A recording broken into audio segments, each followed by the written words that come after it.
Damos unos minutitos en lo que dan las 10, para que se conecten otros más.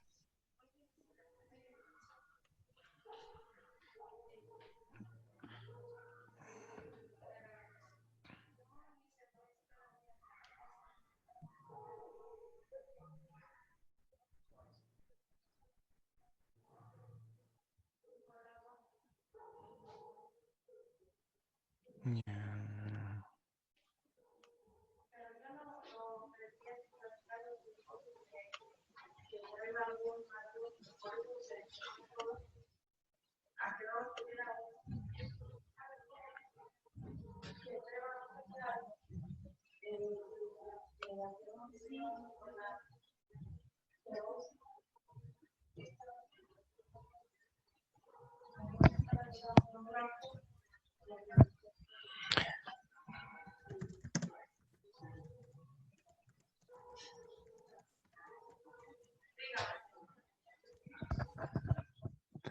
Maribel, ¿cómo estás? Buen día.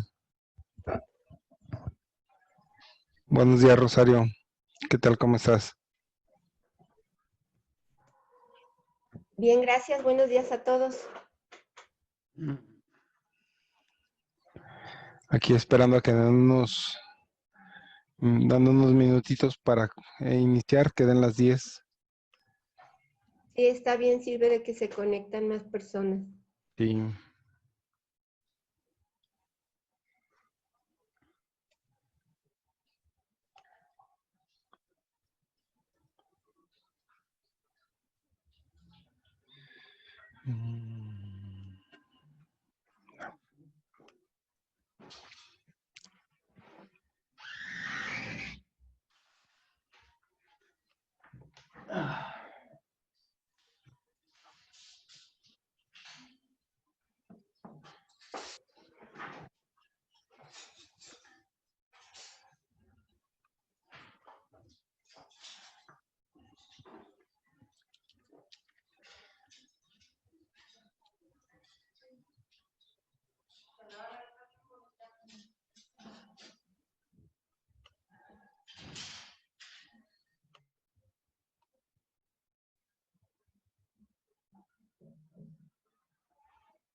Evangelina, buenos días. Ojalá y tu micro se solucione. Si no, por aquí nos comunicamos por el chat.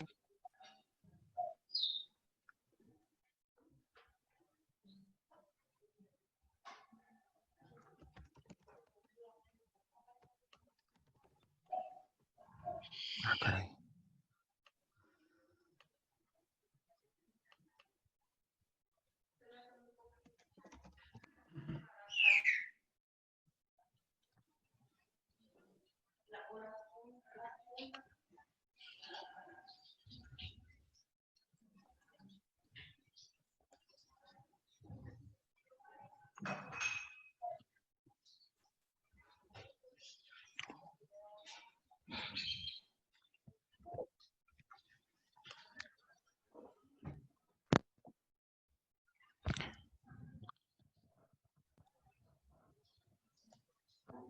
Dale, Ernesto Pérez Castro, porque luego ya nos juntamos 3 Ernestos.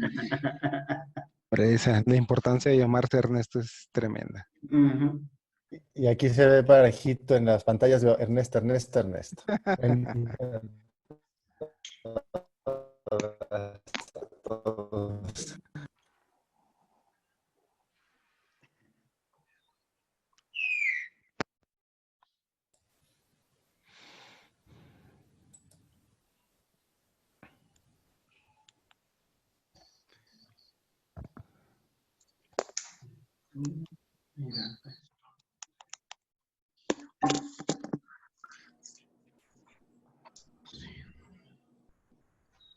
Pues yo creo que vamos dando el preámbulo de este conversatorio. con fin de empezar en tiempos y formas y esperemos se vayan conectando un poco más de participantes. Me permito presentarles al doctor Ernesto Solano Becerril. Él es licenciado en Sociología por la Universidad Autónoma Metropolitana. Es maestro en Investigación Educativa por la Universidad Autónoma de Aguascalientes. Cuenta con el grado de doctor en Estudios Socioculturales por la Universidad de Aguascalientes. Él cuenta con vasta experiencia académica. Ha sido docente en la Universidad de Estudios Avanzados y en la Universidad Autónoma de Aguascalientes. Actualmente es profesor investigador de tiempo completo de la Facultad de Ciencias Sociales y Humanidades de la Universidad de La Salle. Cuenta con participación como director de tesis y sinodal, tanto en tesis de licenciatura, de doctorado y de maestría. Ha publicado 6 artículos, ha sido jurado dictaminador de ponencias desde el 2016 hasta el 2019 y cuenta con una serie de ponencias en congresos internacionales y nacionales. El día de hoy queremos hablar un poco de las desigualdades educativas que ha provocado esta pandemia, en donde el cierre de escuelas ha sido interesante como fenómeno de estudio por el impacto que ha causado en la propia educación. Por las cifras que tenemos, más de 35 millones de estudiantes y cerca de un poco más de 2 millones de docentes han tenido que abandonar el aula. Y este abandono del aula ha representado el replanteamiento precisamente de los procesos educativos y de aprendizaje, donde ha sido recurrir a las emergencias y donde precisamente insertan las desigualdades provocadas por las tecnologías, por los ambientes, por un sinfín de situaciones que deseamos conversar el día de hoy desde las reflexiones que nos puede generar el doctor Solano. Luis, todo tuyo. Ok. Bueno, antes que nada, agradecer la oportunidad al doctorado que coordinas por el espacio. Eso es algo importante para mí, agradecer este espacio, ¿no? Primer punto. El segundo, que sí quisiera antes de empezar, son todas estas advertencias que en estos tiempos son comunes, ¿no? Que de repente la conexión falla y es un poco más lento o hay problemas con los audios, ¿no? El ruido extra o las distracciones que puede hacer que el perro de los vecinos, el de los fierros viejos, etcétera, estos ruidos extras o distracciones que en ocasiones están presentes, también es punto a considerar. Y lo último, que es las reflexiones que yo vengo a presentar, que de alguna forma traté de pensarlas bien, pero a fin de cuentas son reflexiones que tienen su fundamento, pero todavía faltan trabajos, porque como todavía estamos en pandemia, todavía faltan elementos que nos pueden ayudar a confirmarlas. Ok, ¿cuál es la lógica que yo hice para este conversatorio? Perdón, es, digamos, en 3 grandes ejes. Primero es definir qué es y qué no es desigualdad. Primer punto. El segundo es qué afectaciones han tenido en lo educativo estas desigualdades que podamos encontrar. Y un tercer punto que es el que más me interesa y el tal vez menos claro, qué sigue después, ¿no? Entonces, bueno, más o menos voy a tratar, o la intención que yo tengo es hablar alrededor de 30, 40 minutos y abrir un espacio al diálogo con quienes estén como participantes. Entonces, primer punto, ¿qué es y qué no es la desigualdad? La desigualdad es un tema muy, muy, muy complejo. Hay mucha discusión en torno a este fenómeno que puede ser estudiado, pero yo me voy a referir nada más como elemento principal y muy superficial a que hay digamos, dos grandes teorías que hablan de la desigualdad. La primera es una serie de teóricos, de autores que hablan con un punto de vista muy objetivista. ¿Qué quiere decir eso? Que la desigualdad es resultado de un conjunto de factores sociales que es histórico, entonces quiere decir que es resultado de siglos o elementos que iniciaron en un punto y se han ido sumando hasta llegar a los procesos desiguales actuales, ¿no? Este sentido es como en un tema un poco más marxista, estructural, donde dice que hay una superestructura, ahí está el cuerpo político, la cultura, el sistema educativo, la familia, la religión, etcétera, esta superestructura que de alguna forma sigue reproduciendo elementos de dominación a una base que son, digamos, las personas que carecen de medios de producción, que lo único que pueden hacer es vender su fuerza de trabajo, ¿no? Entonces, esta forma de abordar la desigualdad desde las teorías objetivistas se encargan mucho de analizar la producción de la materialidad y la distribución del trabajo. ¿Quiénes están en desventaja o quiénes están en elementos de desigualdad? El proletariado o el campesinado o estas personas que no tienen medios de producción y lo que pueden hacer es vender su fuerza de trabajo. Esta es una forma teórica de entender la desigualdad desde un punto de vista objetivista. Pero también hay otros teóricos que son mucho más subjetivistas. ¿Qué quiere decir eso? Que la desigualdad es un elemento en ocasiones que sí aceptan que hay una estructura que de alguna forma Ahorita no te les llevo eso, permite. Cecilia. ¿Eso quieres? Ahí les encargo Un los favor, dos. apagamos los audios, el micrófono, por favor, para no viciar la A conversación. ver, déjame decirle que te lleve eso. Muy bien, gracias. Ok. Y Tocayo, ¿y si bueno, te puedes pegar más al micro? ¿yo? Sí, un poquito. Ok.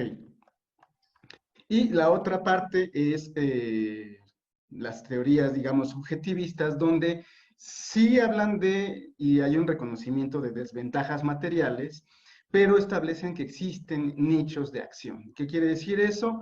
Que las personas están dotadas de capacidades o de posibilidades de decisión para revertir las condiciones. Digamos, hay recursos que pueden ser en ocasiones favorables, en otras desfavorables, pero hay elementos de aspiraciones y tiene que haber capacidades, o lo que Amartya Sen llamó capabilities, para poder lograr los objetivos, ¿no? Entonces se trata de que las personas puedan estructurar oportunidades que les permitan superar en ocasiones las desigualdades o los elementos de pobreza, ¿no? Hablar de la desigualdad desde el enfoque subjetivista sí nos remite a Amartya Sen y todo este elemento de las competencias y de las capacidades. A fin de cuentas, ¿a qué quiero llegar? A que la desigualdad es multidimensional, son muchas cosas que están ahí interconectadas, ¿no? En algunas personas se hablará de clase social, en otras teorías de ingresos, se hablará de competencias y habilidades, se hablará de la importancia del contexto, las condiciones y la infraestructura y del bienestar que se trata de lograr, ya sea objetivo o subjetivo, digamos. En la teoría es eso. En la práctica, ¿cómo funcionan los elementos de desigualdad? La OSDE lo define como esta diferencia que existe en los activos, el bienestar y los ingresos. Para pronto, ¿qué es eso? Hay que analizar qué bienes materiales tienen las personas, cómo están, e incluso en el sentido emocional, cómo viven, cuánto ganan y cómo gastan. Eso es las diferencias que existen en estas respuestas a estas preguntas, es lo que nos puede decir qué tan desigual están.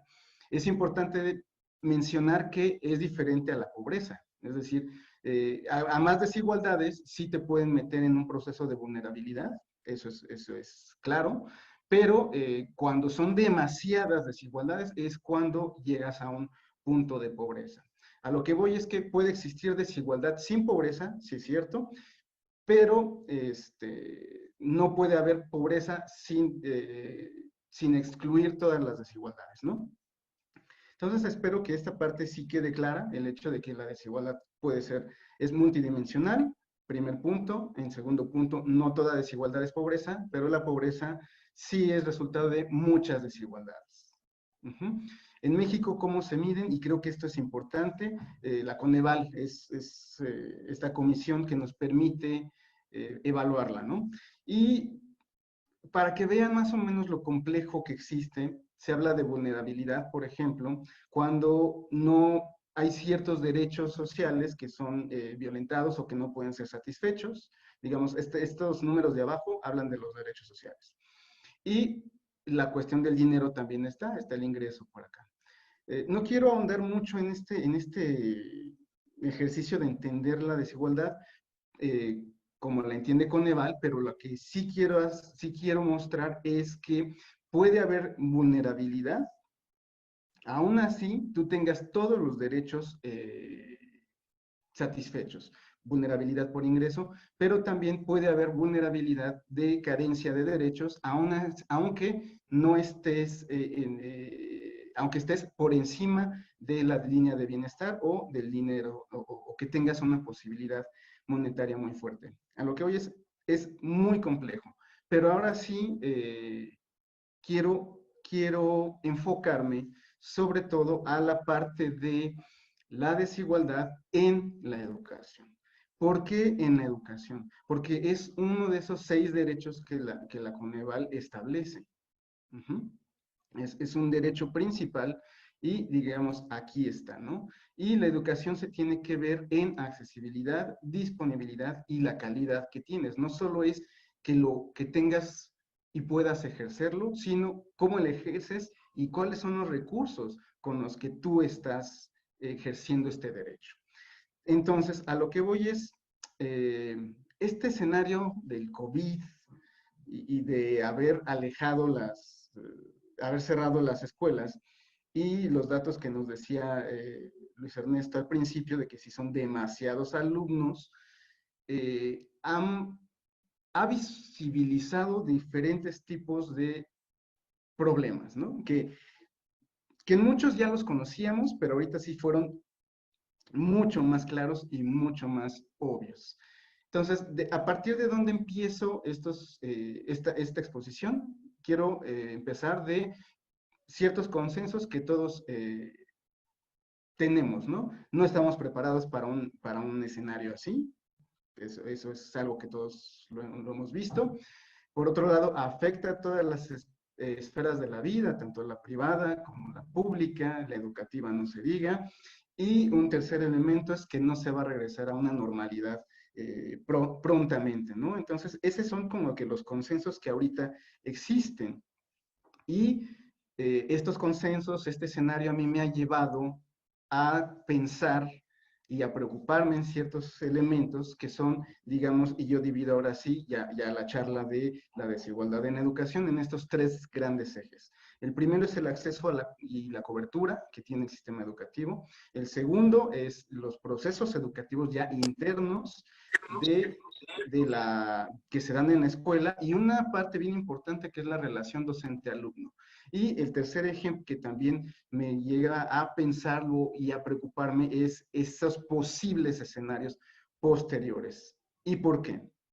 En cuanto al acceso y a la cobertura, creo que todos entendemos que la educación es un derecho constitucional y que para lograrlo se ha desarrollado una infraestructura por el Sistema Educativo Nacional, escuelas multigrado, escuelas generales, indígenas, comunitarias, a todos los niveles, desde maternal a kinder hasta posgrados, ¿no? Entonces, existe una infraestructura y programas sociales que intentan dar el acceso y la cobertura.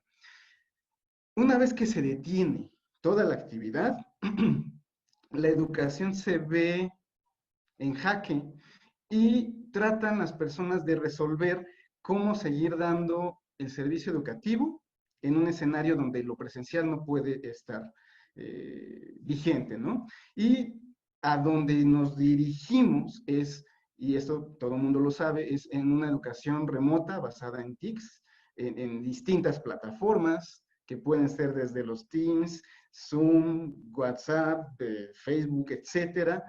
Y en ocasiones, aquí es donde el primer punto de desigualdad está presente, que quienes no tienen acceso a este tipo de tecnología tratan de ver otros medios, que son la televisión, ahí está el programa este de la SEP, el de Aprende en Casa, que es para que los niños vayan tomando, pero hay escenarios que son tal vez los más remotos y los más alejados, en donde no existe ni siquiera la posibilidad de tener una televisión, y entonces se está tratando de utilizar el radio. Y entonces hay de repente un horario en las radios comunitarias para que el profesor vaya, esté hablando y los alumnos a través de diferentes medios, todavía las radios viejitas u otros elementos, tratan de tomar su clase.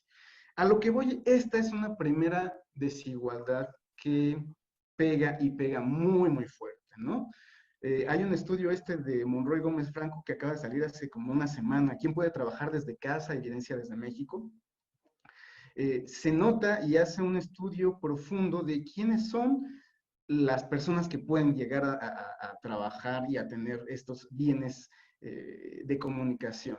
Y digamos en la izquierda, los puntitos blanquitos son quienes es difícil. Y curiosamente vuelven a estar los estados que comúnmente tienen problemas precisamente de pobreza y de desigualdad y de vulnerabilidad. Chiapas, Oaxaca, Guerrero, Veracruz, etcétera, ¿no? Y esa parte es importante porque a fin de cuentas y ya lo conocíamos, las personas que tienen problemas de dinero, de ingreso, pues no van a tener, su necesidad primordial no es comprar una computadora o otros elementos, ¿no? Pero lo importante es que este estudio empieza a analizar cuáles son las ciudades o los estados que pueden, de la forma más fácil, acceder. Y obviamente la Ciudad de México está arriba, pero la media nacional, digamos, está por debajo. Salvo Ciudad de México, Nuevo León, tal vez Baja California y Quintana Roo, esos 4 estados están ahí, pero de ahí empieza una escalada para abajo, y entonces eso lo que nos indica es que el servicio educativo, y también ya lo conocemos, no está llegando a todas las personas, primer punto, y segundo punto, es casi un hecho que las personas que tienen más problemas de acceso van a estar en el campo, van a ser los migrantes, los indígenas, que tienen mucha carencia social. Entonces, esa parte, y está descuidando precisamente, o lo que obvia, es que se está descuidando el sector más vulnerable y más desprotegido. Eso en primer lugar.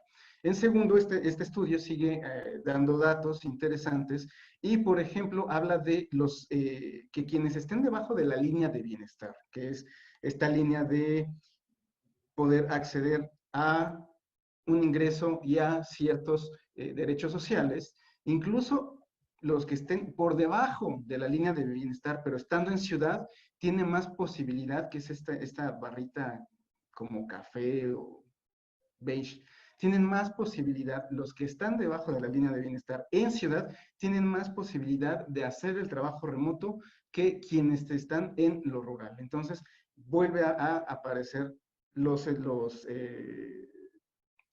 contextos más alejados geográficamente rurales como los más afectados. Y no solo eso, sino que el estudio también dice, bueno, vamos a verlos por deciles, quiénes son los deciles que pueden trabajar a distancia. Y obviamente vuelve a aparecer el decil 10, que es el más alto, como el más posible. Es decir, cerrar las escuelas tiene una afectación, pero quienes pueden seguir en un servicio más normalizado o que pueda tener un acceso, están en las ciudades, están en los deciles más altos y principalmente están en Ciudad de México, Estado de México, Nuevo León, tal vez Guadalajara. Son 4, 6, tal vez en general serán 100 ciudades de todo el país. Y eso nos deja un problemón grande, grande en el acceso y la cobertura. Ok. Acuérdense que hay una parte subjetivista de las desigualdades que son estos capabilities, competencias o habilidades que tienen las personas. Y es importante porque según este concepto o estas teorías, hay una dotación inicial. Es decir, ustedes nacen en un contexto, en un punto geográfico, con una familia específica, y esa es su dotación inicial de desigualdades que tienen. Pero hay dotaciones iniciales que implican mucho más vulnerabilidad.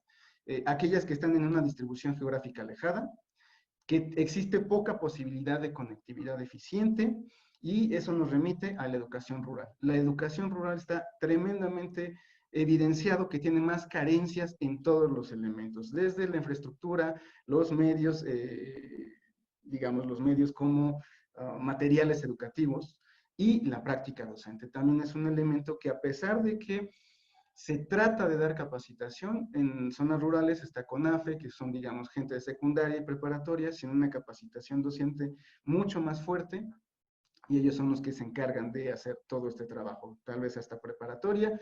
Pocos licenciados están allá. Y por eso, por un lado. Y por otro lado, es que la vida comunitaria en zonas rurales está muy ligada a actividades agrícolas o actividades migratorias. ¿Esto qué quiere decir? Que quienes están en rural, el cerrar las escuelas no causó, o bueno, más bien lo que causa es que se acentúen otros fenómenos como el trabajo infantil. Es decir, si tu niño no vas a la escuela, vente para acá, vamos a trabajar. Tenemos, porque la actividad agrícola no paró. Entonces, se fueron al campo principalmente. Y esta imposibilidad de acceder o tomar el servicio educativo va a tener consecuencias, principalmente en el logro adquirido. Es decir, los chicos van a pasar de año, porque prácticamente sabemos que va a pasar eso, digamos, y lo que yo he tratado de conversar con mis colegas que están en estos contextos es: tenemos gente que está en segundo de primaria y no sabe leer. Lo que va a pasar es que van a pasar a tercero de primaria sin tenerlas el avance, el logro educativo que ya deberían de haber tenido, ¿no? Entonces va a haber un nivel de logro más bajo de lo que de por sí ya está. El hecho de haber cerrado la escuela y pasar o tener la idea de que los padres pueden aportar en estos contextos es complicado, porque muchos padres tienen analfabetismo. Esa es una realidad, ¿no? O si es un chico que está en cuarto, quinto, sexto de primaria, pero el nivel educativo del papá es de primero o segundo, va a ser mucho más complicado. Entonces, tener padres que no puedan aportar o apoyar al proceso de los chicos es muy complejo. Y obviamente va a haber un elemento ahí en las evaluaciones que también va a pegar. Van a salir, yo creo que sí, más con un retroceso. Y eso es algo complicado, ¿no? A lo que voy es, en zonas rurales va a haber mucho más impacto, ¿no? Y es importante porque, como dicen estos dos autores, la falta de educación tiende a hacer persistir el problema para las personas que están en los estratos más bajos. ¿Por qué? Porque aparte de que sus derechos no son respetados, ellos no tienen la habilidad de leer, observar, demandar, ni saben cómo hacerlo. Entonces, a lo que voy es, esta desigualdad no solo va a seguir, sino que se va a acentuar. Y es un problema. Aquí, en esta red de investigación de educación rural, dice 56% de las escuelas preescolares, 59% de primaria, 57% de secundarias se ubican en comunidades rurales. Entonces, eso va a pegar y muestra un escenario muy complejo para los sectores más desprotegidos. Primer punto, ¿no? La desigualdad geográfica en habilidades, en capacidades, en distribución, en infraestructura, eso pega muy, muy fuerte y pega mucho más en el campo. Segundo punto que es importante, hablar del proceso educativo y de la relación docente-alumno. Es decir, dejamos a este sector mucho más vulnerado por estas desigualdades y nos enfocamos en quienes sí lograron continuar con las clases a través de los TICs, ¿no? Y este proceso yo lo he observado en dos elementos principales, los docentes y los alumnos. Por eso hablo también de una relación de docente. El hecho de que tú puedas tener un acceso a plataformas, todavía falta la calidad del internet, la calidad de los insumos materiales, la calidad con las que están en casas, ¿no? Y esta imagen es buena, ¿no? ¿Por qué no aprendes en clases virtuales? Pues porque no pueden ver o no pueden tener acceso. Y eso aquí sí implica desde las condiciones materiales de los docentes y dónde viven, y de los alumnos y dónde viven, quienes sí pudieron seguir en un proceso a distancia. ¿Esto qué pegó? En el proceso educativo lo primero que pegó fue en la práctica docente. Se tuvo que readaptar a nuevas formas que no estaban pensados, y un debate durísimo que se sigue dando. Las actividades tienen que ser sincrónicas o asincrónicas. Tienen que estar, o tenemos que estar 3, 4, 5 horas sentados frente a la computadora, televisor u otros medios, tablets, o podemos dejar algún tipo de ejercicio, nos vamos y regresamos. Esta es una parte importante, pero la práctica docente se vio completamente interrumpida. En poco tiempo se vio interrumpida, reestructurada, y lo más importante, se vio de repente bombardeada con un nivel de información desmesurado, ¿no? De repente empezaron a salir estos manuales de educar en tiempos de pandemia, que sale, o sea, todo empezó en marzo y en abril ya estaban, y empiezan a surgir muchísima más información. Aquí están libros de acceso donde habla de aprender y enseñar con TICs en educación a través del socioconstructivismo. A lo que voy es que, por un lado, hubo críticas muy fuertes por la falta de capacidades y competencias digitales del docente, ¿no? Y era relativamente normal que existieran por dos razones. Una, los docentes pertenecemos a otra generación, hay una brecha generacional, pero lo importante es que las clases estaban diseñadas para otro escenario. Entonces, reconfigurarlas representó mucho trabajo extra por parte de los docentes, muchísimo. Fue en 1, 2 semanas tal vez reconstruir todos los cursos que ellos tenían, ¿no? Y el bombardeo de información también llevó a que no solo tenían que reestructurar su clase, sino reeducarse. Y entonces fue un momento demasiado intenso en ese sentido. No sé, asómate, mi amor, a ver si ves, porque luego no lo a ver, o sea. Les encargo los micrófonos, por favor. Apaga su micrófono, por favor. Sale.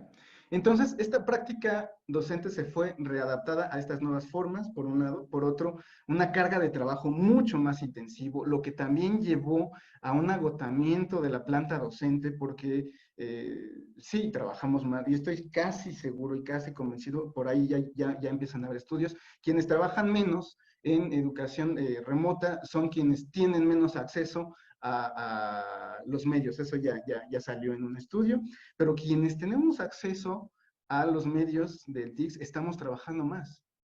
Entonces nos está generando mucho más agotamiento. Y un tercer elemento en esta carga de trabajo tiene que ver con el número de alumnos, que también es algo bien importante, ¿no? La carga de trabajo de docentes se vio modificada en toda la reconversión de las tareas que tenía, replanificación, realización de las evaluaciones a distancia, que no es lo mismo, y prácticamente en 2 semanas repensar en un curso. Lo importante es para qué asignaturas y en qué niveles se puede pensar esa parte. ¿Qué va a pasar con educación física? Aquí hay un ejemplo de educación física. Pues vamos a hacer aeróbics, digamos, pero no se puede tener acceso a los elementos, otros elementos como masa corporal, la respiración que están teniendo, elementos que necesitamos estar presentes. No se hable de otras asignaturas como la química o la práctica clínica, ¿no? Y la parte de la evaluación y comprobación de conocimientos es muy compleja. Se tienen que repensar en otras formas. Entonces, hay incluso esta investigación que está en marcha, los retos de los docentes y estudiantes de media superior para este confinamiento. A lo que voy es que el docente, estoy casi seguro, la gran mayoría entró en procesos de burnout. Y está cañón, pero no solo los profesores, sino también los estudiantes. Los estudiantes también entraron en procesos de agotamiento. Y nos damos cuenta de, como decía Doris en el conversatorio pasado, los estudiantes o la nueva generación no son nativos digitales. El readaptarse también a estas formas también les generó estrés, por un lado.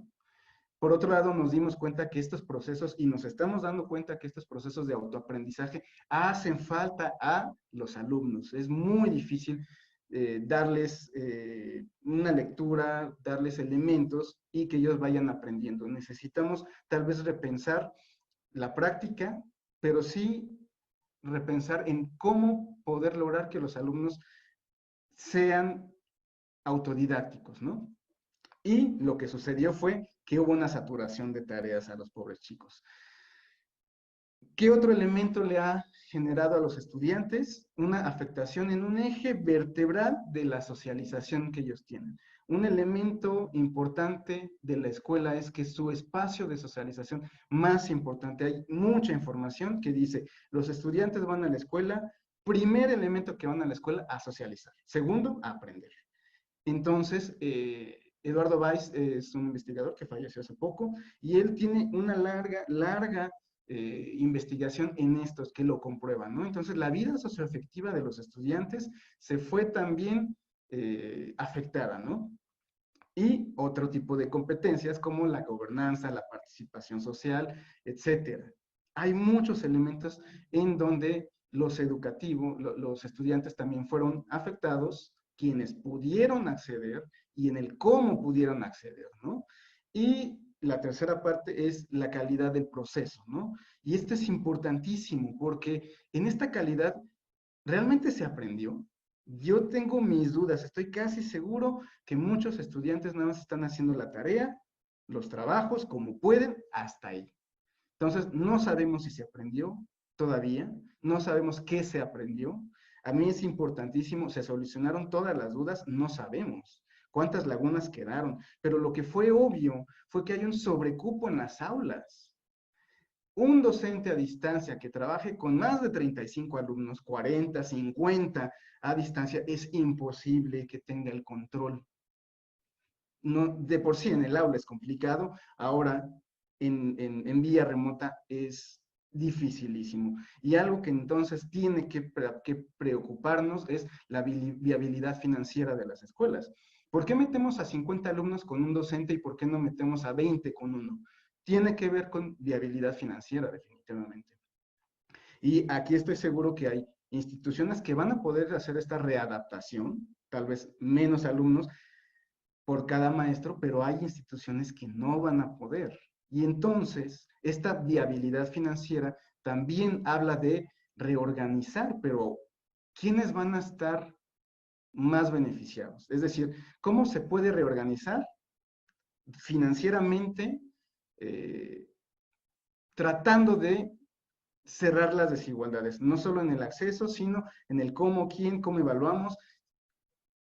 Hubo mucha duda, muchos elementos donde decían, si tú ves que tu alumno no se conecta, díselo a tu coordinador o trata de solucionarlo. Es dificilísimo, es dificilísimo. Entonces, la calidad del proceso también se vio afectada. Y un tercer eje que yo estoy pensando y que me he puesto a pensar, y ese tal vez el que me preocupa más, es qué va a pasar después, cuáles son los posibles escenarios. El enunciado que más me preocupa es este. La escuela está rebasada por completo y tenemos que modificarla y todos los procesos en ella. Como si realmente la escuela, como la conocemos, fuera ya inservible. Y me preocupa porque ¿hacia dónde entonces tiene que ir ahora la nueva escuela o esta escuela post-pandemia? Y hay dos elementos que están siendo muy mencionados. Uno, el fortalecimiento de modelos remotos a distancia y la otra, que es la flexibilización del currículum. Y entonces empiezan a surgir estos manuales como expandir la universidad o la escuela, digamos, más allá de la enseñanza remota, ¿no? Ideas hacia un modelo híbrido. Esta parte es importante. La hibridez en los nuevos modelos que se está pensando, este elemento de pues, las asignaturas que se puedan dar en línea, que se queden en línea, las que puedan y necesiten ser presenciales, que se queden presenciales, y hay que pensar tal vez en esta idea. ¿Y cuál es la propuesta general que se tiene? Uno, primar formas de trabajo virtual. Ok, si estamos viendo que hay alumnos que no pueden acceder, ellos pues, como que quedarían alejados completamente. Luego, si estamos viendo que hay alumnos que pueden acceder, pero no sabemos cómo, también están quedando como, bueno, ¿y luego? ¿Ellos qué? Y son importantes porque tienen el derecho de tener que acceder a una educación de calidad. Primar formas de trabajo virtual, antes de eso tenemos que ver quiénes pueden y quiénes no. Porque si se va a esta idea sin saber quiénes van a estar tomando tus clases, entonces vas a excluir inmediatamente a un gran sector de la población. Dentro de esta misma propuesta es el fortalecimiento de competencias digitales en ambos bandos, tanto en los alumnos y en los docentes. Y esta parte sí es muy necesaria, sí se vio completamente que es necesario, es muy necesario seguir trabajando en estos elementos. El problema vuelve a ser el mismo. ¿Cómo vamos a fortalecer estas competencias en contextos donde no tenemos tal vez toda la información?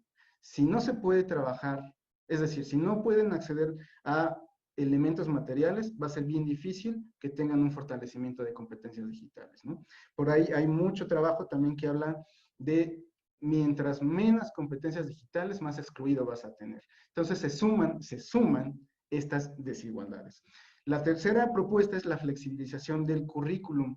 Y esta parte es la última que me llama la atención, porque parece ser que va a primar la técnica sobre la razón. ¿Qué es lo que esta pandemia nos ha mostrado, a fin de cuentas? Pues que también, no solo que los elementos de autoaprendizaje están débiles, sino que el pensamiento crítico está muy, muy débil. Y por eso este meme, ¿no? Informe de la situación. Al parecer el COVID es una mentira que el gobierno nos ponga vacunas con un chip que nos rastrea usando antenas 5G y están financiados todo por el líquido de nuestras rodillas. ¿A qué voy? A que no existe un pensamiento crítico por parte de la población. Y la única forma que pueden acceder a pensamientos críticos es a través de la educación.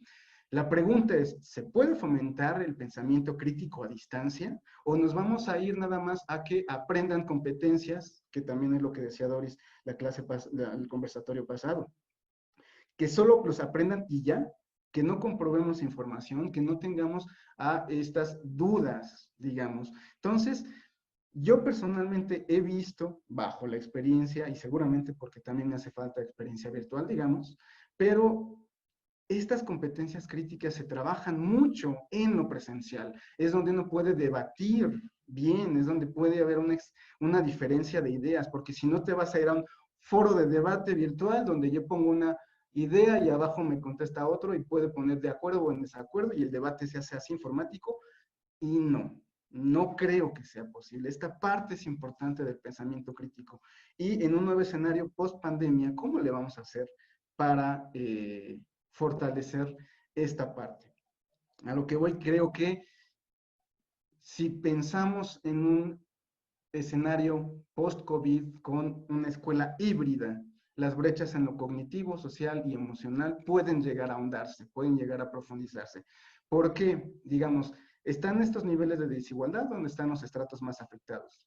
Gente que está en pobreza, gente que está en elementos rurales o diversidad cultural, todas las cuestiones que los pueblos indígenas que son monolingües y demás, ellos están, digamos, en un extremo, ¿no? Y hay otros niveles, digamos, que este sector de la población que sí pueden hibridar la educación. Y es interesante cómo, digamos, la atención en lo material es la misma de los dos sectores. En la infraestructura, para los más afectados es, ¿qué escuelas tenemos y cómo tenemos? Es lo mismo, la misma pregunta es en los elementos menos afectados. ¿Qué escuela tenemos? ¿Qué infraestructura tenemos? En la capacitación es el mismo interés en ambos bandos. ¿Cómo capacito a mis docentes? ¿Cómo los contrato? ¿Y qué elementos juegan los padres de familia? Vimos que en los factores de mayor desigualdad, los padres de familia prácticamente no pueden estar dentro del proceso educativo, siendo que para los menos afectados se habla de cursos virtuales para padres de familia que puedan apoyar la educación en sus hijos a distancia. Esa brecha, a lo largo del tiempo, va a marcar muchas diferencias. ¿Y cuál es el interés post-COVID de ambos sectores, no? Para los más afectados es, bueno, ¿cómo les sigo dando calidad educativa? ¿Cómo les doy el acceso? ¿Cómo retenemos a los estudiantes? ¿Podemos lograr? ¿Cómo hacemos el servicio? Porque está completamente cerrado y hay estudiantes que no están teniendo y ejerciendo su derecho. Pero para los menos afectados es, híjole, vamos a adecuar mixta, tenemos que flexibilizar. Tenemos mayores oportunidades educativas, hay que aprovecharlas. Y no solo eso, sino que hasta nos vamos a preocupar por la salud mental en el encierro. Vean, es una misma pregunta, ¿cómo le podemos modificar la educación a los estudiantes? Pero los intereses son completamente opuestos. De un lado es, ¿cómo puedo que accedan? Y del otro es, necesito que accedan, voy a hacer lo posible para que lo sigan haciendo. En resumen, y ya con esto termino mi participación y les agradezco la atención, es esto.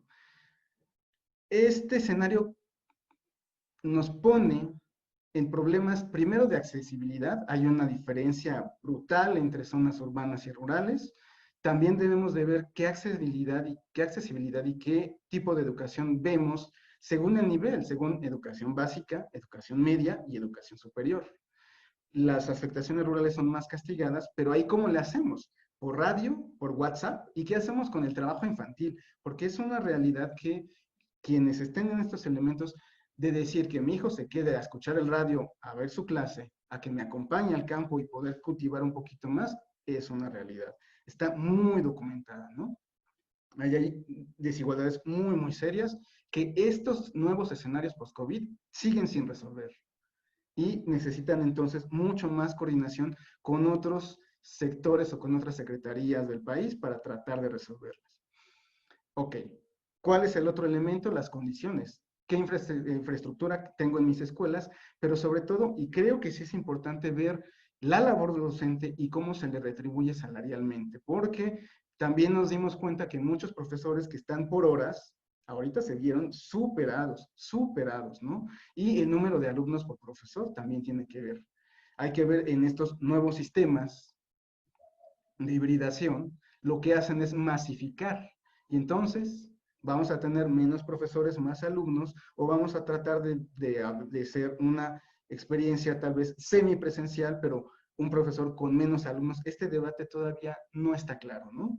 El otro son las competencias, específicamente una desigualdad en competencias digitales entre estudiantes y profesores, pero también hay que ver cómo vamos a evaluar los conocimientos. En mis exámenes o en los exámenes que yo tengo de profesores, sobre todo de ciencias sociales y humanidades, está complicado esa parte. En ciencias exactas está todo el proceso, yo no puedo pedir el proceso, química y demás, y está claro. En ciencias sociales y humanidades, muchos de reflexión y esa parte de la evaluación no está totalmente clara, ¿no? Y por último, este pensamiento crítico que no solo se mostró que hace falta, sino cómo lo podemos seguir fortaleciendo en un escenario post-COVID que va a ser mucho más remoto, ¿no? Vamos a seguir pensando en un currículum mucho más tecnificado y flexibilizado, o cómo lo vamos a humanizar. Y esas son las preguntas con las que yo cierro. ¿Qué queremos después de esta pandemia? Mejorar el acceso, mejorar la calidad, ver por la equidad, vamos a irnos a unos sistemas híbridos, pero si es así, ¿para quiénes? Entonces, y sobre todo es, este nuevo modelo que se está planteando, ¿apoyan a cerrar desigualdades o solo son nuevas formas de exclusión? Y ese es un tema bien, bien importante, ¿no? Porque a fin de cuentas la escuela, como hemos visto, o como están en los elementos de Amartya Sen, de Pierre Bourdieu, de muchos teóricos que se han ido comprobando, la escuela también es un elemento necesario para la justicia social, y que quienes queden fuera de la escuela seguramente también van a quedar fuera de elementos de justicia social, de redistribución de competencias, de redistribución de ingresos y de otros elementos que sean necesarios para sociedades mucho más igualitarias y equitativas. Entonces, bueno, con esta parte yo terminaría mi participación. Les agradezco la atención. Ahí están mis datos por si me quieren contactar o enviar información. Y, digamos, también había pensado en una sesión abierta de preguntas y respuestas, y aquí sí ya abro, digamos, el micrófono a los participantes. Les Perfecto. agradezco. Muchísimas gracias, Tocayo. Las No, reflexiones interesantes y pertinentes, muy complementarias con lo que analizábamos con la alfabetización digital, que yo lo pondría como otra desigualdad y otra urgencia a desarrollar como competencia en la escuela.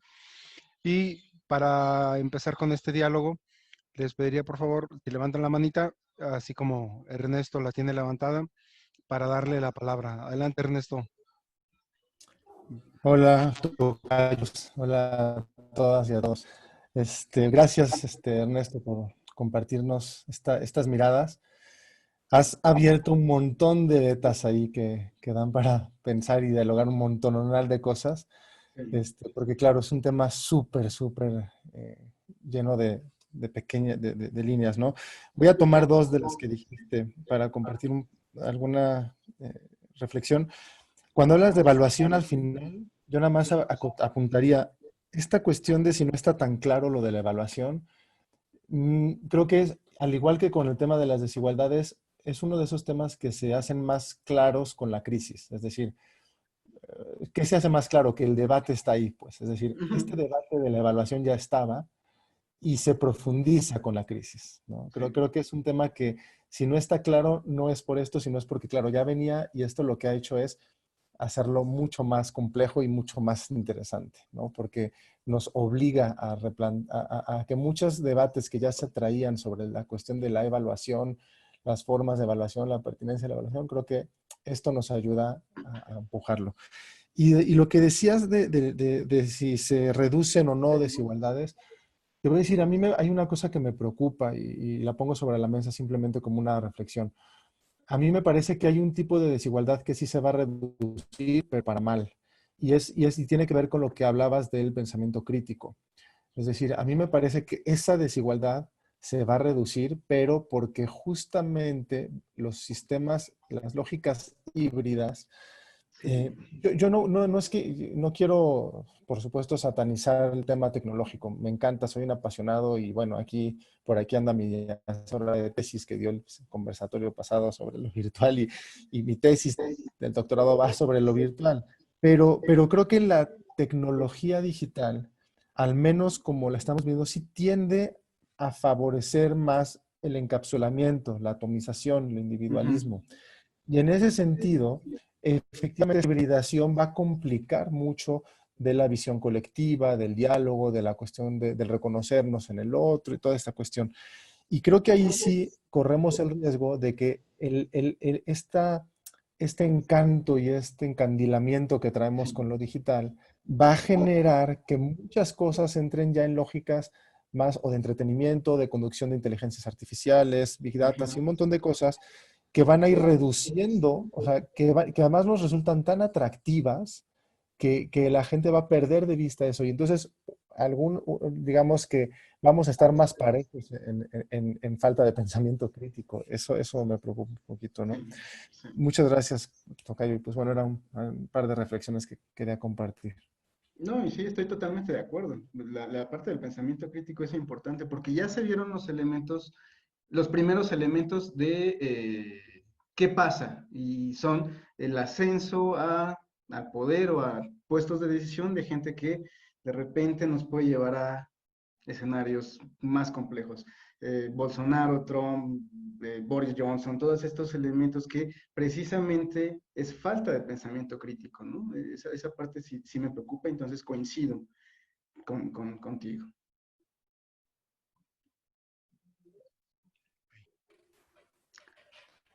Gracias. Ok, no hay nada más de preguntas. Levantar la mano está en el menú de reacciones.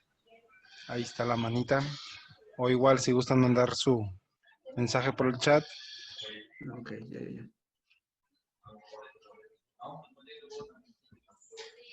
Esa Doris. Y mira, si me atrevo, aprovechando que tenía la mano levantada y si Andy se anima, para otra de mis notitas, aprovechando, en lo que va la René, que ya levantó la mano. Hablabas también sobre el tema de la calidad, ¿no? Que si lo que están aprendiendo, están o no aprendiendo, ¿no?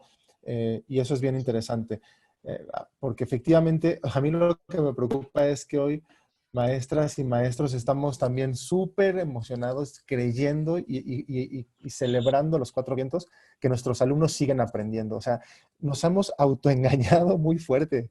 Es decir, lo estamos afirmando, claro, un poco para legitimar que estamos trabajando, pero lo afirmamos de tal manera que la gente se lo está creyendo. Entonces la gente de verdad puede llegar a creer que eso que está viviendo es un poco vigilancia en los casos de los sincrónicos. O sea, las escuelas que están trabajando en sincrónico, lo que están haciendo es videovigilancia con sus niños. Y otros están haciendo un poco entretenimiento a distancia, mandando profesores que ya son youtubers y tal.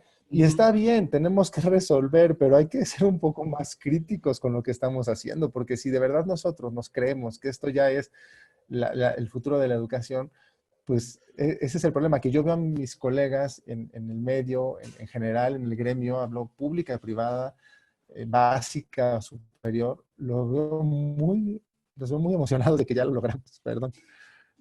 Sí, sí, totalmente de acuerdo, sí. Sí, hay que ver si están aprendiendo y eso, yo creo que el próximo semestre vamos a empezar a ver qué aprendieron o qué no aprendieron. Habrá que ver. Ujú. Muy bien. Le damos la palabra a René, por favor. Luis, en el chat hay peticiones. Gracias, Rosario. Bueno, buen día. Hola. Hola, ¿qué tal? Muchas gracias por la aportación. Justo es el momento de poder llevar a la reflexión y a la práctica todas estas inquietudes que vivimos y que escuchamos y que forman parte de nuestra realidad del día de hoy. Yo creo que aquí dos elementos fundamentales. Creo que el papel vocacional del docente cuando toma la decisión de que independientemente de las carencias, recurre a los medios con los que cuenta y hace su aporte. Yo por eso quiero agradecer y reconocer a esos maestros que están involucrados y que lo que está en sus manos es lo que están haciendo. Cuando le pregunté a mi hija de primaria cuánto quedaba de leche y me dice, papá, quedan 3/4 de leche de litro, pues entonces yo dije, pues gracias al maestro, ¿no? Volvió este aprendizaje y le dio un sentido mi hija y yo lo puedo ver reflejado. Yo creo que como esos hay muchos otros esfuerzos que seguramente se estarán viendo, pero definitivamente la disposición que tiene el maestro de poder hacer con lo que tiene es bienvenido y yo creo que estos son insumos valiosísimos para que el propio maestro nos diga con más claridad y podamos escucharlo con más claridad para saber qué es lo que necesita y también en la medida de lo posible qué es lo que se le puede facilitar aprovechando la difícil situación. Y dos, por el otro lado es también llevarnos la reflexión de cómo vamos a evaluar esos aprendizajes, porque si vemos el resultado que incluso pudiera otorgar la 912, de repente pues podría ser muy halagueño, ¿no? Todos los niños pasaron a su siguiente grado escolar. Muy bien, pero y luego, finalmente todas las deficiencias que pudieran, que seguramente están, pues las va a ver reflejado en el siguiente año y a su vez va a ser, puede ser una tentación el caernos y enredarnos en pues, la culpa fue el nivel anterior o la culpa de la pandemia fue lo que pasó con el maestro de atrás que no hizo lo que le tocaba, ¿no? Pero a su vez están diciendo de ti porque tú eres el que también prepara a los chicos para el siguiente grado. Entonces, lejos de enredarnos en esa situación, es finalmente hacer la chamba que está en nuestras manos. Si eres tomador de decisiones, es momento ahora de trabajar. Si estás con tu responsabilidad de 40 almitas, a las cuales tú te has convertido en ese héroe o en esa figura, bueno, finalmente también estás haciendo lo que te toca, ¿no? Y definitivamente cabe señalar que las desigualdades que comentabas tan marcadas, pues se marcan también en las características del propio maestro, su internet, su computadora, las habilidades que él tiene, el miedo a enfrentar una cámara incluso, o el miedo a enfrentar una aplicación diferente, el miedo, fíjate, esto es importante, el miedo a ser vulnerado, porque de por sí cuántas situaciones y agresiones hacia el propio maestro a través de las redes sociales o a través de los medios tecnológicos, pues también el maestro no quiere sumarle un pesar más a su labor, donde él tenga que verse influenciado o prefiera mejor no decir nada porque capaz de que lo que dice genera alguna incomodidad o inconformidad y entonces están sobre él y la culpa la tiene el maestro, ¿no? O sea, creo que son distintos elementos de consideración, pero que finalmente está la posibilidad de poder, que insisto, con los medios que tiene, poder hacer su chamba y definitivamente quizá va a ser muy difícil medirlo, pero los efectos de este trabajo también se van a ver después. Yo también en lo personal, algunos colegas de instituciones de todos los niveles y públicas y privadas, pues están haciendo la chamba y es muy interesante ver que escuelas incluso de pocos recursos están haciendo cosas y esfuerzos más que involucran más a los alumnos, que involucran más a los papás, que otras que tienen años de experiencia y que finalmente nada más es abonarle casi a la terapia ocupacional, ¿verdad? Entonces, más que el aprendizaje. Entonces, es muy interesante y muy importante ver también el que cada quien hagamos lo que nos toque y podamos involucrar e incluir en la medida de lo posible para reducir esas desigualdades. Gracias. Ok, perfecto. Muy bien. Chayito, por favor. Hola, buenos días a todos. Ernesto, pues agradecerte muchísimo la manera en que pusiste el tema sobre la mesa tan precisa y con todas las aristas que obviamente la complejizan, ¿no? Yo quisiera centrarme en la parte donde tú nos hablas ya en resumen de las competencias y del pensamiento crítico. Esta capacitación a los docentes, que también ya lo decía Ernesto Tutocayo, no puede quedarse solamente en la parte del manejo de tecnologías. O sea, si solamente vamos a capacitar a los docentes en eso, dejando de lado la pedagogía y la didáctica, no vamos a avanzar en el pensamiento crítico de los estudiantes, ¿no? Entonces sería como muy importante considerar que no es nada más dominar la tecnología, sino cómo el docente, con toda esa capacidad que ha desplegado y que hemos visto en este tiempo de pandemia, va a través de la creatividad y de la innovación desarrollar estrategias ad hoc que le permitan, a través de la distancia, de las clases remotas, estar desarrollando el pensamiento crítico en los estudiantes.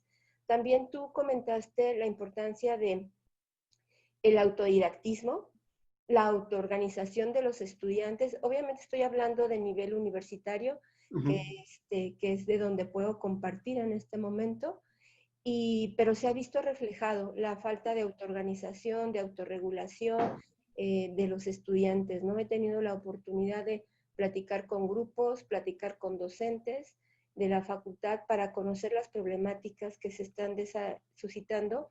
Y bueno, sí podemos concluir eso, ¿no? A todo mundo le está costando trabajo, todo el mundo estamos haciendo nuestro mejor esfuerzo.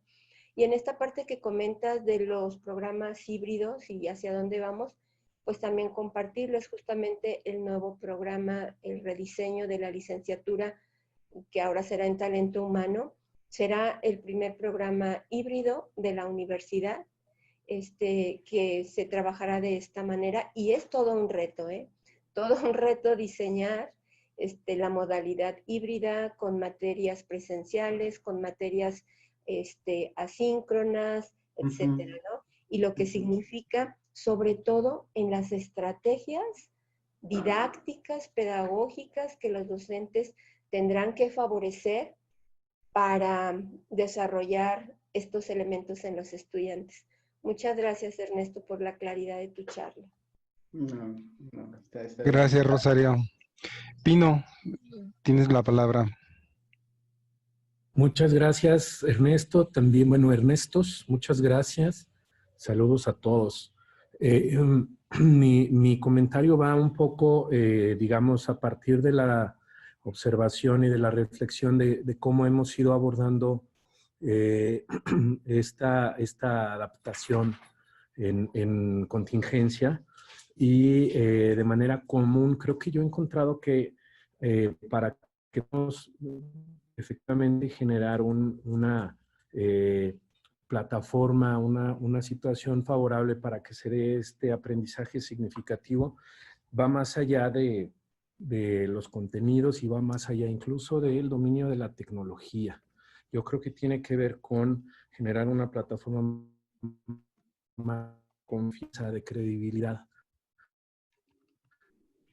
Tener la oportunidad de acercarte físicamente con los chicos en el aula y que ese lenguaje no verbal quizá te permita atribuirle cierto valor a la autoridad del maestro que verlo a través de monitores, ¿no?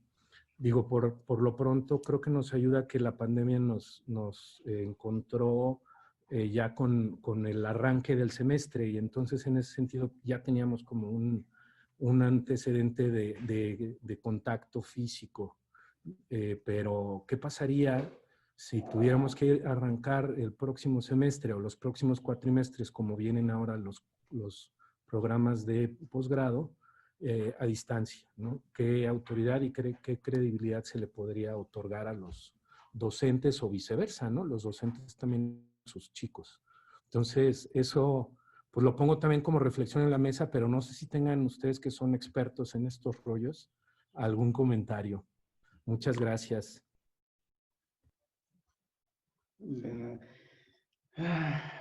Pues es que ahorita realmente no hay una certeza. O sea, cuando dice eso que hay que hacer plataformas mucho más confiables, la confiabilidad, ¿cómo se gana? Esa es la cuestión.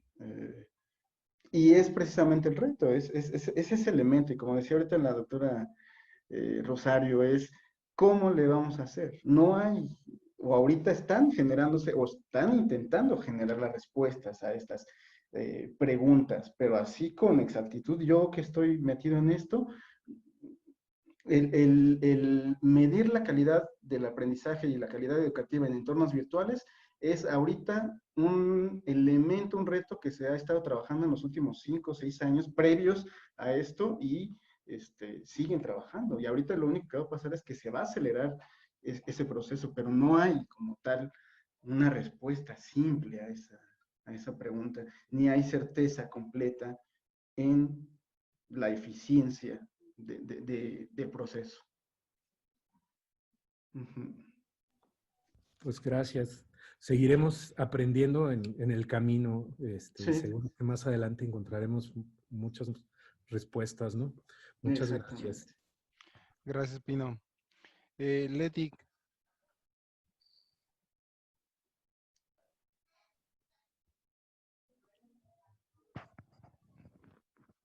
Leti, que había pedido la palabra, ¿no está por ahí?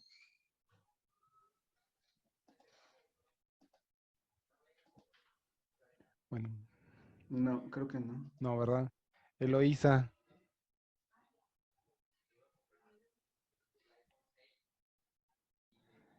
Hola a todos. Dice Leti que si no le escuchamos, quizá tenía su micrófono apagado. No sé si le quiero ceder la palabra primero a ella, Luis.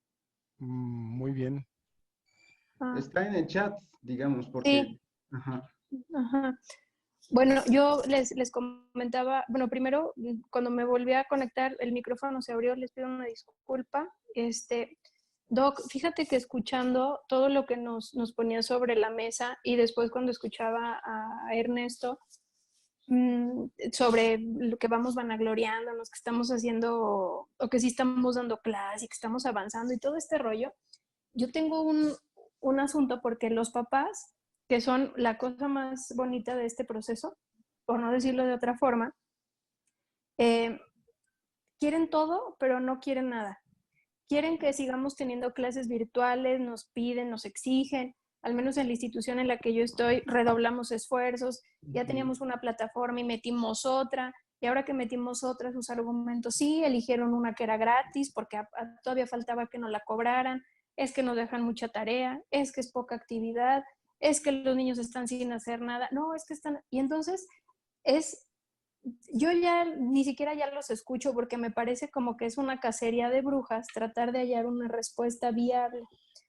Pero ante todo este panorama, lo que me gustaría cuando mis chavos regresen a la escuela es preguntarles, oigan, ¿y ustedes cómo vivieron el uso de la tecnología? ¿Cómo les fue a ustedes que fueron los usuarios finales, los chicos de primaria menor que se conectan con sus maestras, los muchachos de prepa?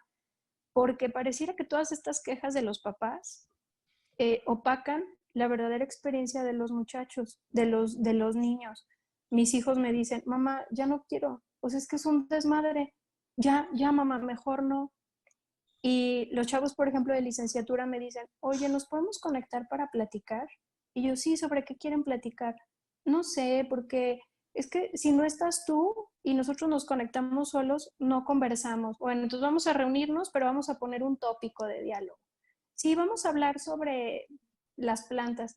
Y entonces voy viendo cómo dependiendo del sector, del grupo, de la particularidad de las personas, esta contingencia no nos va a permitir obtener conclusiones únicas o certeras, así de, híjole, esta fue la respuesta, lo concreto, pero también me quedo pensando en que los papás están muy enfocados en la parte de los contenidos, quieren que cubramos, como decía Ernesto, que les digamos, sí, seguimos trabajando, cuando en realidad creo que lo que estamos procurando es mantener un dato estable a los chavos, de decirles que el mundo tiene estos altibajos que hoy les tocó y que también podemos aprender de ello.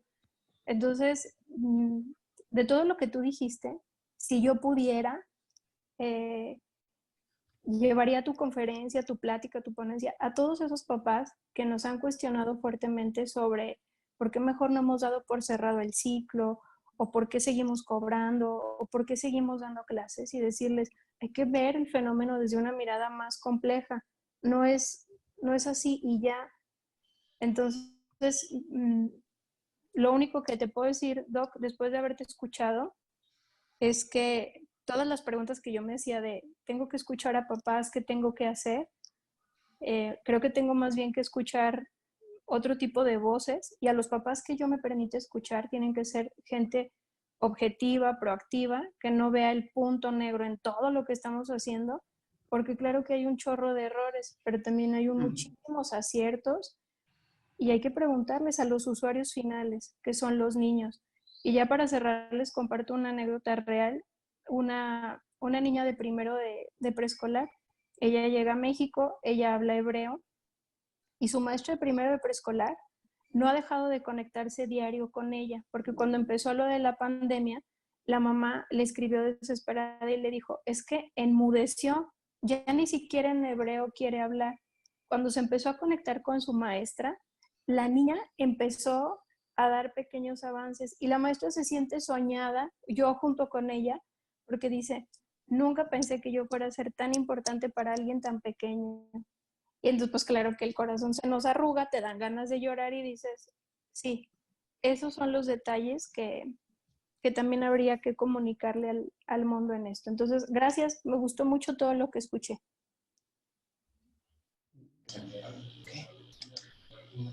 Gracias.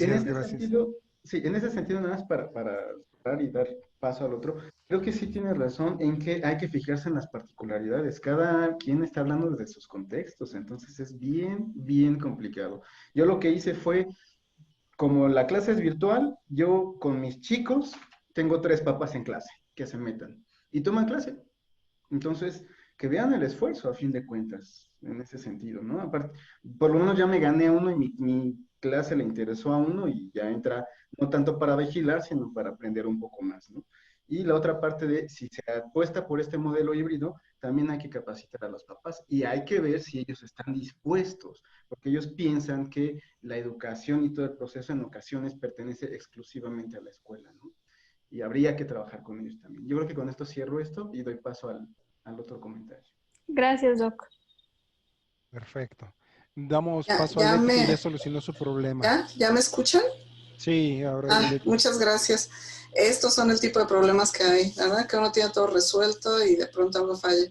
Bueno, lo primero que quería comentar es que creo que esta situación vino a poner en evidencia una realidad que ya no estábamos viendo y que está en todos lados, ¿no? Entre que los papás requieren también más contacto con la institución educativa con los papás, necesitamos como homogeneizar, homologar el nivel de cultura tecnológica de todos los pobladores mexicanos, pero eso es muy difícil, cuáles de nuestros alumnos tienen internet, cuáles no, etcétera, etcétera. Entonces simplemente vino a poner en evidencia la realidad en la que se encuentra y que se ha desarrollado por varias décadas el sistema educativo. Es momento de cuestionarlo, nuestros propios esquemas se están rompiendo, ¿no? Estábamos muy cómodos con la evaluación a los estudiantes, la evaluación a los docentes, la institución estaba ya en una zona de confort, y no hablo de la Salle, hablo de la institución educativa, en una zona de confort, y esto nos está rompiendo todos los esquemas, hasta dónde estamos dispuestos a romper los esquemas, incluso ya específicamente en la Salle, para poder salir de esto habiendo crecido, ¿no? Lo siguiente es muy diferente a las realidades, son muy diferentes las realidades. Pues a lo mejor nosotros nos movemos en un cierto ámbito de instituciones educativas privadas o públicas, pero de un cierto nivel. Pero hay una realidad de la educación básica, rural, etcétera, que no vemos todos los días, ¿no? Yo la veo con sobrinos, no viven aquí, viven en una población pequeña, y de plano no hay nada ahí. Los papás están cargando con todo y ellos no eligieron ser maestros. Ellos son los padres de esos niños. Escuchaba la conferencia de la doctora Frida Díaz Barriga y ella ponía el énfasis en eso, ¿no? Y otra que nos compartió, no me acuerdo, pero ella se llama Ida, que nos compartió Tere Gómez 3 en el grupo de docentes de Facebook de Argentina, y ella decía, no deben confundirse los roles, el padre es padre y el maestro es maestro. Y sus roles son bien diferentes y no queremos que se confundan porque las autoridades son diferentes y los psicólogos lo sabemos muy bien. Para que los niños se puedan desarrollar se requiere que los padres tengan una cierta autoridad y una cierta relación con los niños. Pasa exactamente lo mismo a nivel universitario. Se requiere esa relación distinta. Y lo último, para no extenderme, eso nada más lo dejo sobre la mesa, yo sí me estoy preguntando hasta dónde la universidad La Salle Bajío quiere cuestionar sus esquemas. Y el último comentario es acerca de las habilidades prácticas. Esas no se adquieren tan fácilmente. Lo otro es posible. Hace muchas décadas que se viene trabajando en educación a distancia. Hay instituciones ya que lo hacen muy bien. La UNAM forma profesionistas desde hace mucho en educación a distancia. Yo he participado en algunos cursos. Se puede. Porque hay que cambiar muchas cosas. El material, la formación del docente, las expectativas, el sistema de evaluación. Pero hay carreras que no se pueden. Por ejemplo, la medicina. Claro. O sea, ¿cómo formamos las habilidades prácticas en psicología? O sea, ¿qué hacemos ahí? Y se requerirá de otras figuras. Tenemos que ser creativos e innovadores. Creo que ese es el reto actual. ¿Hasta dónde nos queremos mover? Ya nos dimos cuenta que la mayoría de los profesores, los jóvenes por supuesto, pero los de mayor edad, aprendemos las habilidades técnicas como para manejar software. Más o menos, algunos todavía le tenemos miedo a meter un software dentro de otro y cosas así, pero lo hicimos, o sea, estamos sacando esta situación a flote bien, más o menos bien, pero ¿qué vamos a hacer? O sea, ¿hasta dónde realmente queremos? Tenemos tiempo para prepararnos para el próximo semestre si hubiera necesidad, pero tenemos que hacerlo ya. Y para eso tenemos que sentarnos a hacer este tipo de cosas, a reflexionar, pero con quienes toman decisiones, para que se puedan tomar las decisiones. Ahí le dejo. Sí, totalmente de acuerdo. Gracias, Leti. Doris Milda.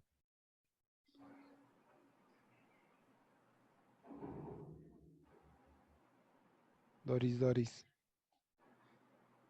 También está Fátima. Sí, es... Doris. Ok. Que hasta el final, Doris.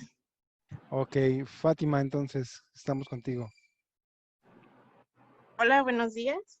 Primeramente agradecerles la invitación al conversatorio. Bueno, yo trabajo en la Secretaría de Educación de Guanajuato y pues quiero compartirles como un poquito de lo que hemos como percibido como institución educativa del Estado en el tema de la pandemia.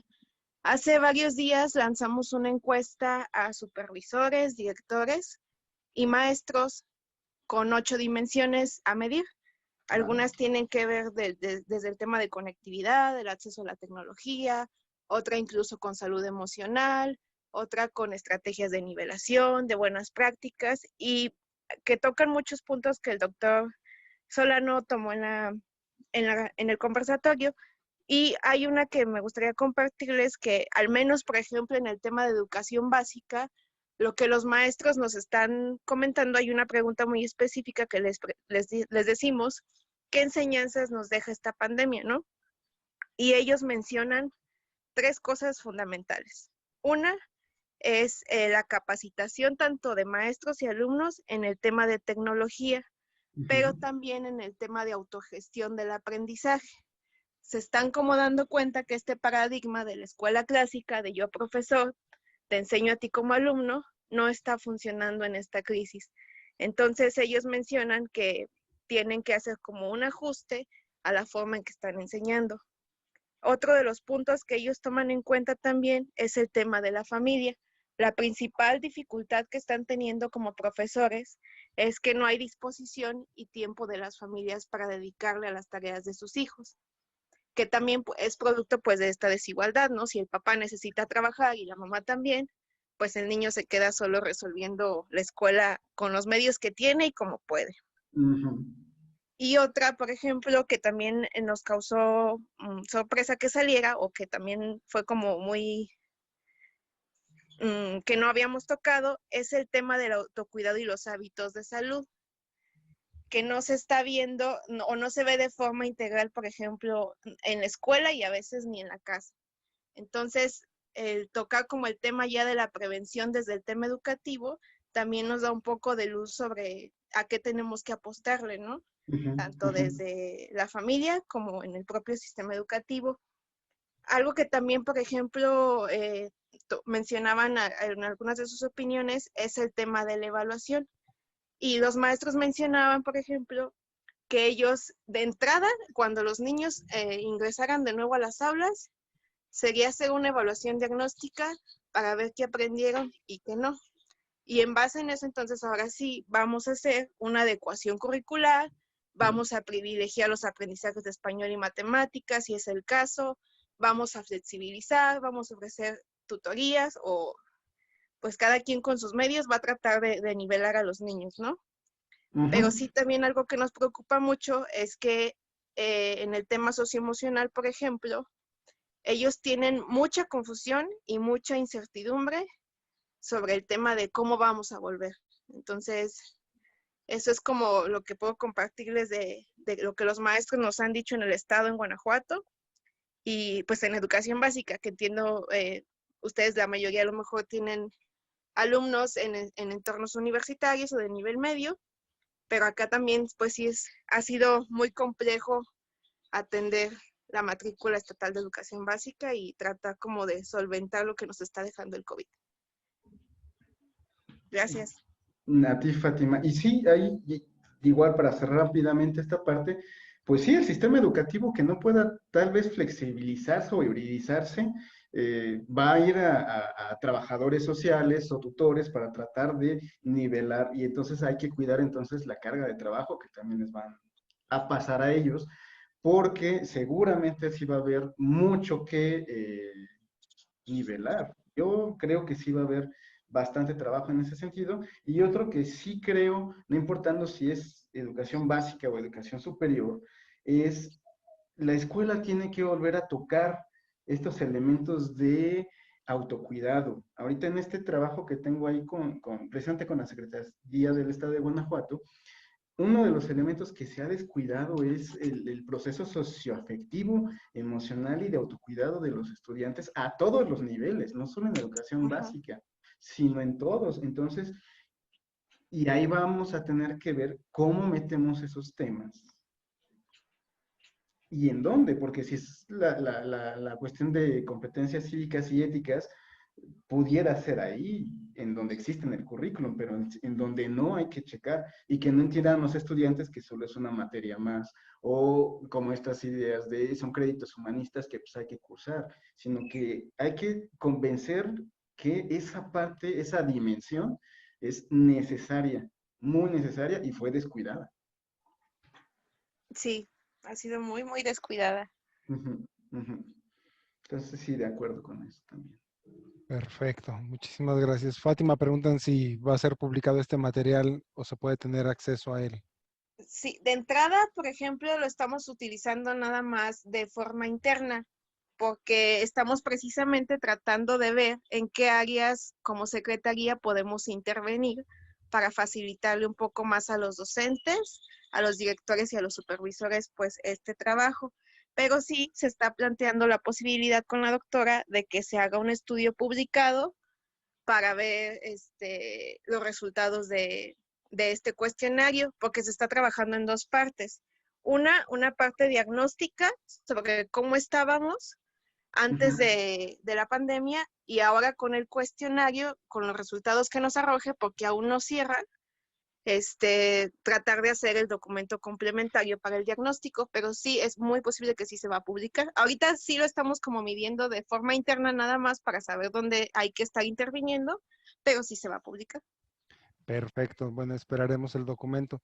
Y Sí, en sí, este sí. tema, yo creo que también está pendiente la parte de la legislación, porque hablamos del cambio de la escuela, pero Sí, claro. para cambiar la escuela necesitamos cambiar la legislación, ¿no? Entonces, Exacto. yo creo que lo subimos también a la agenda pendiente, los cambios legislativos para poder generar precisamente la escuela después de la pandemia.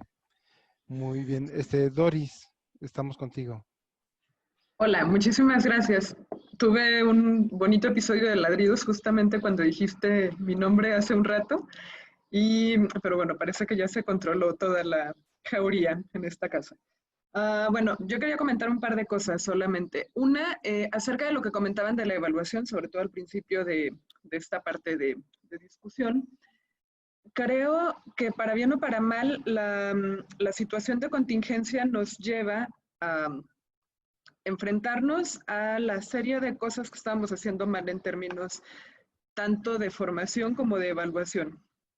O sea, hay muchas buenas prácticas, hay un montón de cosas rescatables, pero en muchos sentidos, bueno, no solo en educación, pues, o sea, si pensamos en salud, en ciencia y tecnología, en acceso a Internet o en lo que sea, nos está enfrentando con la serie de cosas que estaban allí, que eran problemas, que iban creciendo, que no quisimos ver y que no quisimos atender a tiempo, ¿no? En este caso, en la parte de evaluación, creo que nos regresa la pregunta clave. ¿Qué es lo que queremos evaluar en términos de qué es lo que queremos que las y los estudiantes aprendan y desarrollen?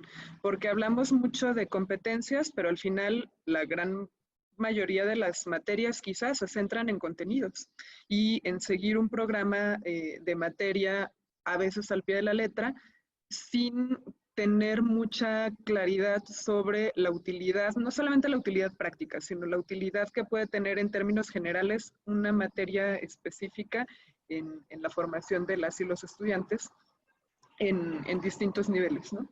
Y me parece que ese es un asunto clave que sí necesitamos rescatar de la pandemia. Por otro lado, creo, regresando al asunto de las desigualdades, que una de las cosas, bueno, ahora que no tengo concierto de ladridos, tengo un maullido. Les presento a Justina. Pero bueno, una de las cosas que son muy discutidas en este tiempo, que lo planteaba Luis Ernesto en este conversatorio, lo planteaba yo también en el anterior, es la falta de acceso a la tecnología, que es una de las desigualdades más significativas cuando hablamos de inclusión digital, pero que se ve reflejada en otros ámbitos educativos, ciudadanos, hasta de entretenimiento, en la experiencia humana.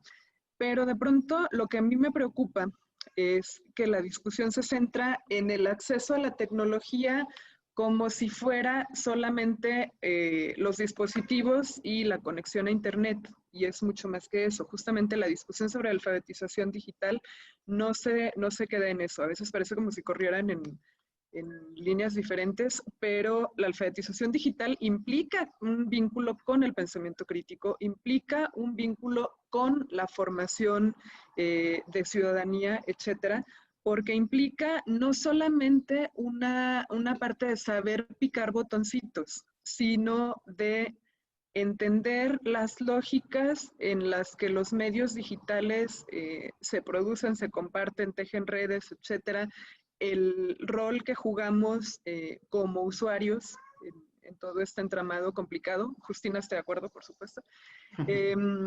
Y también la gran cantidad de cosas que podemos hacer a través de estos medios, ¿no? Uno de los elementos que menos se trabaja en las discusiones sobre alfabetización digital, pero que es más relevante, es la empatía, por ejemplo. Y es algo de lo que más necesitamos en tiempos como este, de contingencia, donde de pronto todos estamos en una condición muy complicada, muy vulnerable, porque como decía Ernesto hace un momento, hay quienes no tienen acceso a trabajar a distancia, ¿no? Quienes sí tenemos acceso a trabajar a distancia, quienes sí tenemos manera de trabajar a distancia, estamos como en la zona de privilegio, pero al mismo tiempo estamos sobrecargados de trabajo en muchos sentidos, porque tuvimos que replantear una serie de cosas, porque tuvimos que adaptar otras, porque incluso físicamente estar atados a sillas y pantallas cansa, pero también porque seguramente les ha pasado a todos y a todas, hay una sobresaturación de información bárbara en estos tiempos. Entonces, de pronto queremos hacer 20,000 webinars y 20,000 videoconferencias y 20,000 grupos de reflexión y 20,000 cosas para plantear estrategias que son necesarios, porque, o sea, en verdad lo necesitamos para sostener esta parte de apoyo entre pares, de escuchar qué se está haciendo, de escuchar qué se tenía, pero que al mismo tiempo terminan por sobrecargar lo que ya de por sí estaba sobrecargado, ¿no? Entonces, al final, ahí estamos frente a una paradoja medio interesante. Y pues bueno, ya, hasta aquí cierro. Justina, les mando saludos. Sí, totalmente, yo creo que sí, estoy totalmente de acuerdo con Doris. La cuestión de alfabetización digital se vuelve prioridad, y esa parte, digamos, ella es la experta, pero sí es necesario, y igual, vuelvo al punto, quienes podemos acceder a este trabajo es cansado y es agotador. Tenemos ahí un proceso de trabajo de muchas más horas, entonces hay que ir cuidando eso. Y ya, bueno, no sé si alguien más tenga preguntas, dudas. Luis Ernesto, te paso el balón. Gracias, tocayo. Pues, como decía el doctor Solano, ¿alguna otra pregunta, alguna reflexión más?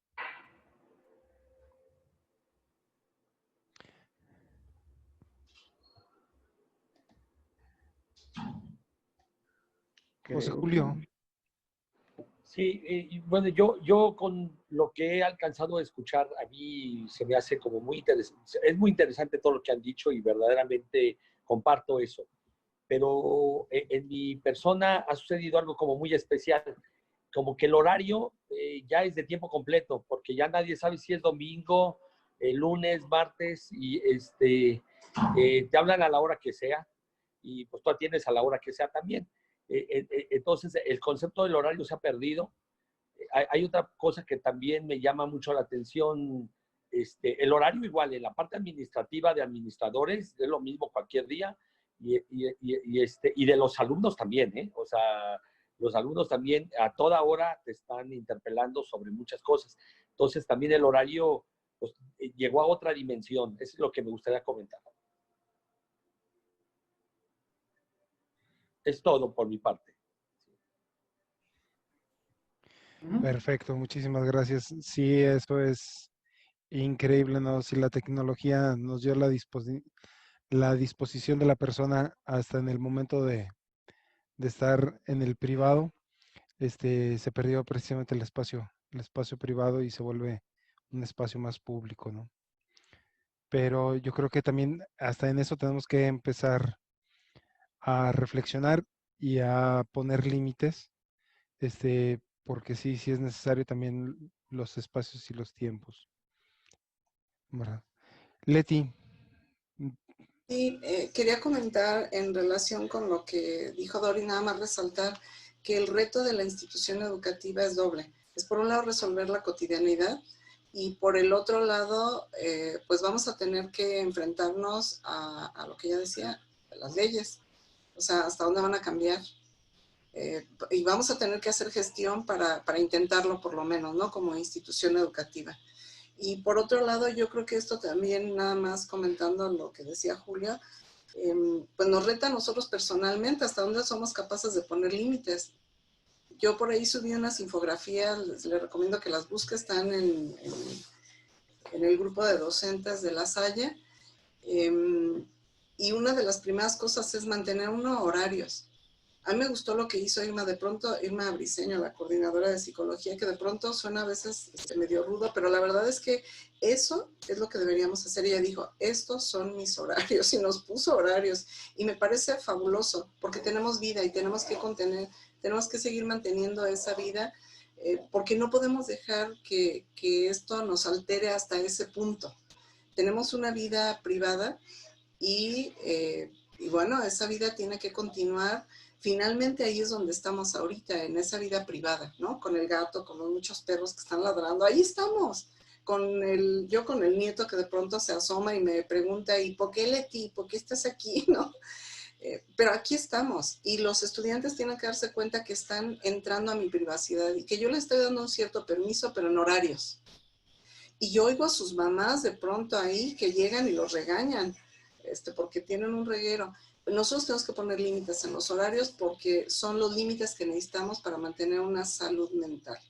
Eso es importante, somos nosotros los primeros responsables de cuidar nuestra salud mental y cuando no podamos hay que buscar recursos para cuidarla. Hay algunas estrategias básicas que podemos utilizar para eso. Para poder ayudar a otros tenemos que estar bien nosotros primero, entonces tenemos que buscar estas estrategias. No necesariamente es ir al psicólogo, primero hay otras cosas que podemos hacer nosotros y si no podemos, pues órale con el psicólogo. También la universidad está ofreciendo algunas alternativas que me parecen muy buenas, sobre todo por el enfoque que tienen, que es muy práctico. Perfecto, muchísimas gracias.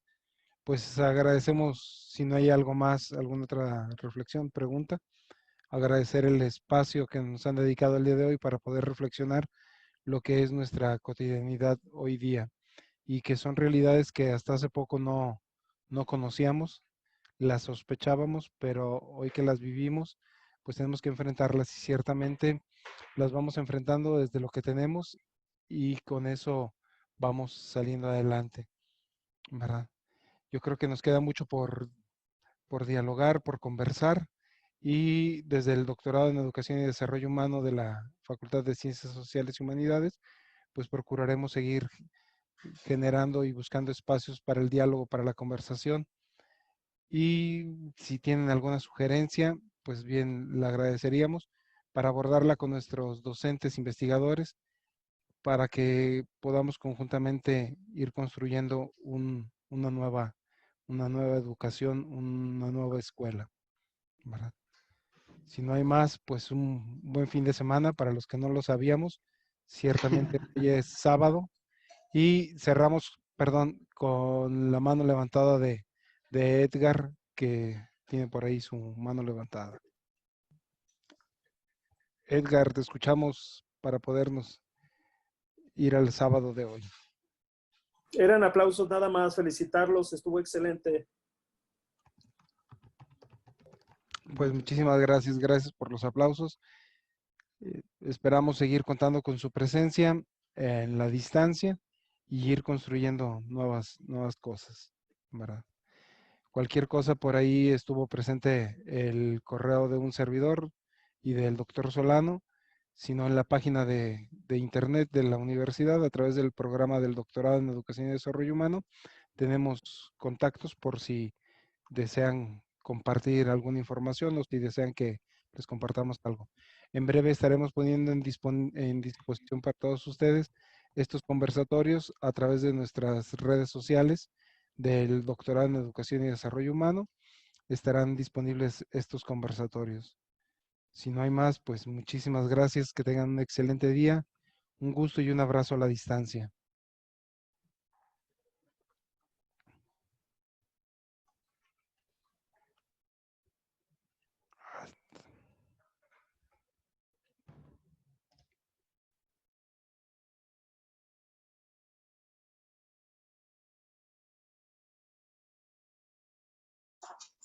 Hasta luego, buen día y muchas gracias.